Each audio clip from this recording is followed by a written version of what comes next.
और अगर वो कहीं गायब हो जाते हैं तो किसकी जिम्मेवारी? मेरी जिम्मेवारी है कि आपकी जिम्मेवारी? आप लोग के माध्यम से टीवी, प्रिंट मीडिया के माध्यम, इलेक्ट्रॉनिक मीडिया के माध्यम से ये दावा किया जा रहा था कि उनके 41 विधायक जो अपने को मान रहे थे कि मेरे 41 विधायक समर्थक हैं, उनको किसी पटना के 5 स्टार होटल में रखा गया था और घोषणा की जा रही थी कि मेरे 41 विधायक इंटैक्ट एक साथ हैं।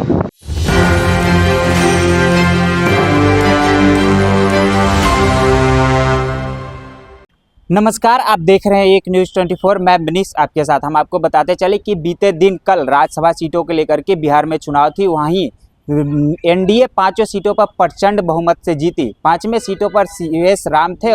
उन्होंने जब बीजेपी कार्यालय पहुंचे तो क्या कुछ कह रहे हैं, सुनिए पहले उनके बयानों को। और अगर वो कहीं गायब हो जाते हैं तो किसकी जिम्मेवारी? मेरी जिम्मेवारी है कि आपकी जिम्मेवारी?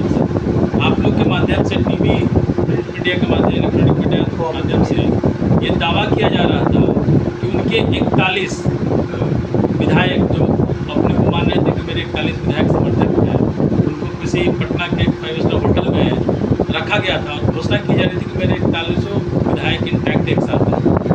इसका जवाब उनको देना चाहिए कि वो क्या किए, कहाँ गड़बड़ी की, उनको जवाब देना चाहिए। मैं कैसे जवाब दे सकता हूँ?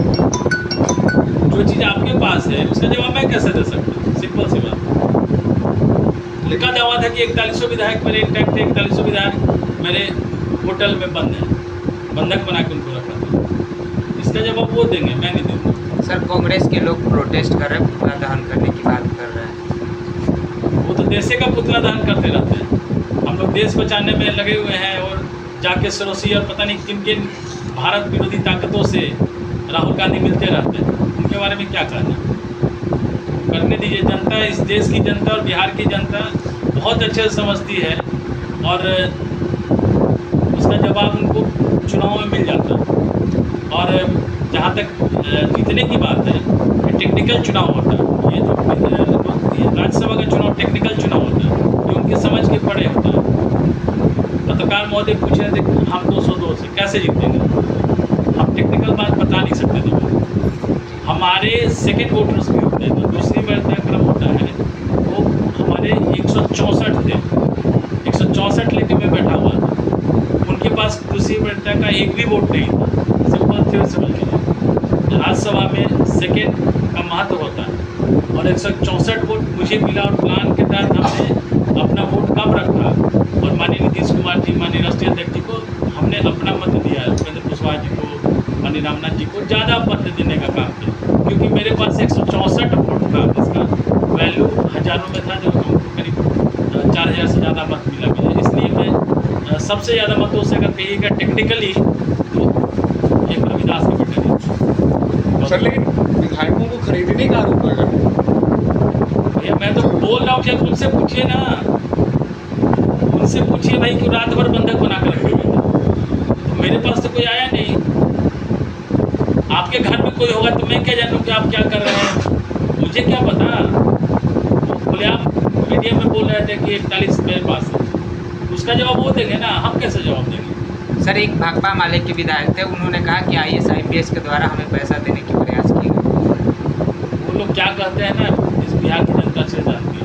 गरीबों को किस तरह से लूटने का काम करते हैं लोग, उन्हें शर्म आनी चाहिए। कोई बड़ा आदमी अगर 100 रुपये देता है ना तो उसके लिए कुछ नहीं है, लेकिन जो मजदूर दिन भर अपना खून पसीना कमाता है, खर्च करके जो 100 रुपया कमाता है, उसमें से 50 रुपये लोग लूट के ले जाते हैं। सबसे दुखद बात है कि जो गरीबों का पैसा लूटते हैं और कहते हैं कि उनको पढ़ने लिखने नहीं देते हैं। उनको मुख्य धारा में जो अम्बेडकर जी के जो मुख्य धारा है, अम्बेडकर जी के कहे हुए वाक्य को शिक्षित बनो, माले वाले लोग और CPIM वाले लोग उनको पढ़ने से रोकते हैं। अब बिहार की जनता जान गई है, बिहार के जो अनुसूचित जाति समाज के लोग समझ गए हैं, इसीलिए उनका ग्राफ धीरे धीरे गिरता जा रहा है। तो अल बल वो बोलना शुरू कर चुके हैं। तो जैसा कि आपने सुना उनसे, जब हमने सवाल किया कि महागठबंधन कह रही है कि पुतला दहन की बात कर रही है, वोट चोर, विधायक चोर की बात कर रही है, तो उन्होंने इस पर प्रतिक्रिया देते हुए कहा कि जब महागठबंधन देश का पुतला दहन करने की बात करती है तो ये कोई नया बात नहीं है। और उन्होंने इस पर भी प्रतिक्रिया देते हुए कहा कि महागठबंधन गरीब दलितों को ठगने की प्रयास करती है। जो 100 रुपया कमाते हैं उनका 50 रुपया ठग ही लेता है। तो इसको लेकर के उन्होंने बयान देते हुए नजर आए। तो ऐसे ही खबरों के लिए बने रहे एक न्यूज़ 24 के साथ। धन्यवाद।